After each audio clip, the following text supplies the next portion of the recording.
And the GOP-controlled Texas legislature approved a bill that would ban gender-affirming care for minors. It would also restrict hormone therapies, puberty blockers, and surgeries for anyone under 18 years old. The legislation has faced opposition from protesters and Democratic lawmakers. The bill now heads to the governor's desk for him to sign. The Supreme Court has issued an opinion in the case of Twitter versus Tamna. The case centered around the issue of whether or not a social media platform can be liable for aiding and abetting a terrorist attack. Joining us now for more is CBS News legal contributor Jessica Levinson. Not the answer, to tell you the truth. No, I mean, the technology is always changing, Jessica. I mean, obviously, Senator Blumenthal earlier this week talking about ChatGPT said we were late to the game with social media last year talking about it. And before you know it, they're just going to be later and later with new technologies every couple of years. We're just not going to tell you. Here's some food for thought, though. Market research firm Circana Group finds most people are eating 3 or more snacks a day. That is up 8% in the last 2 years.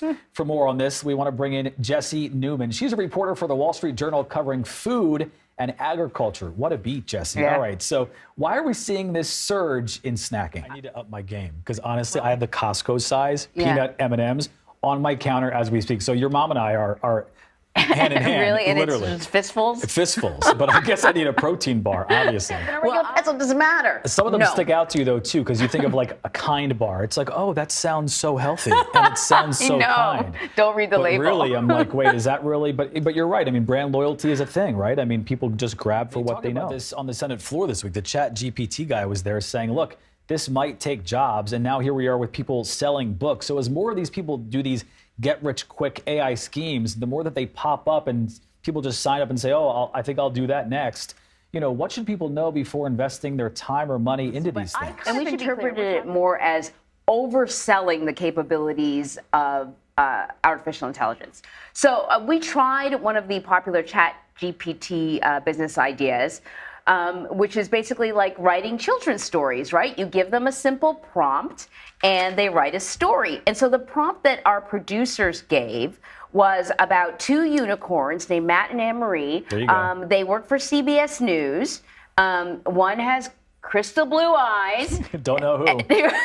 And one's Canadian. We'll put it that way. And then it's sort of a whole story. So I will say, the whole time I was reading it, I was like, this is adorable. Yeah. And then, I don't know, Matt, what you thought, I thought, there's actually no story arc here. It's like actually not a great story. Kind of. It's like paragraph, and it's like us rolling in the hills and in the enchanted castle. And it's like, where art thou, thy Anne-Marie Green? Right. So if you're thinking that you're going to be or as creative as the prompts that you give it. And so as an example, this story of You and I as unicorns, you know, they said that one unicorn was from Canada, but it sort of describes me as a graceful unicorn with a radiant a silver mane and shimmering blue eyes. Actually, you're the one with blue eyes. Yes. It also describes you as a Canadian unicorn. And you're actually Canadian. So it's just like a little, like you just can't put random things in there and expect Shakespeare. Though if you ask it to write it in a Shakespearean style, it will crank out something.